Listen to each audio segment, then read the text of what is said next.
Hi, my name is Gwen Cooper, author of the book Homer's Odyssey, A Fearless Feline Tale, or How I Learned About Love and Life for the Blind Wonder Cat. And today I am going to be reading from the section of the book describing how I met Homer for the first time as a 4-week-old eyeless kitten who nobody wanted to adopt. And this is a description of that first meeting.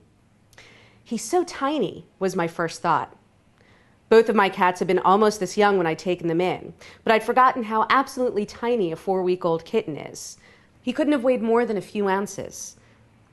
He'd curled himself up into a miniature sphere in the farthest corner of the box, a fuzzy softball that would have fit easily into the palm of my hand. His fur was all black, and it had that static electricity fluffiness that very small kittens have, as if their furs actively rebelled against the notion of lying flat. Where his eyes had been were 2 tiny stitches, and around his neck was one of those plastic cones they put on pets to keep them from scratching stitches out. I scrunched down a bit, so my voice would come from the kitten's level and not sound too booming or scary. "Hey, little guy." The black fuzzball in the corner of the box uncurled itself and stood up hesitantly. I tentatively reached a hand that suddenly seemed monstrous in size, into the box, and lightly scratched the bottom of it. The kitten walked slowly toward the sound, his head bobbing uncertainly under the weight of the plastic cone.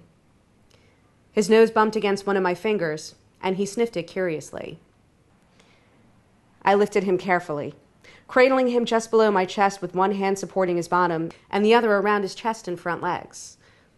"Hi, little boy," I whispered. At the sound of my voice, he turned himself around and reached up to my left shoulder with his 2 front paws. They were so small, they sank between the cables of the light cotton sweater I was wearing. He struggled a bit, and I could tell he was trying to hoist his full weight onto my shoulder. But his claws, such as they were too tiny to get a good grip.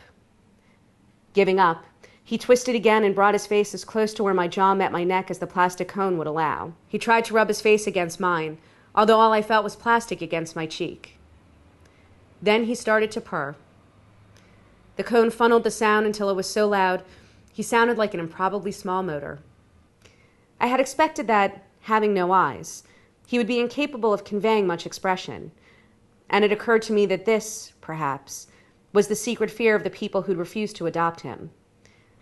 A pet whose face couldn't register love, couldn't reflect emotion, might always feel like a stranger in your home. This kitten didn't have his eyes anymore, but the muscles around them had been left intact, and I could tell, from the shape the muscles were taking, that if he'd had eyelids, they would have been closed in an expression eminently familiar to me from my other 2 cats. It was an expression of utter contentment. The ease with which he slipped into it suggested that, despite everything he'd already been through, despite every reason he'd had to expect the opposite, in the depths of his kitteny little soul, he'd always known there would be a place where he could feel completely warm and secure. And now, at last, he'd found it. "Oh, for God's sake," I said. I put him gently back into his box, then rooted around in my purse for a tissue. "Wrap him up. I'm taking him home." "He's a good boy. Who's the good boy? Who's my good boy?" "Okay."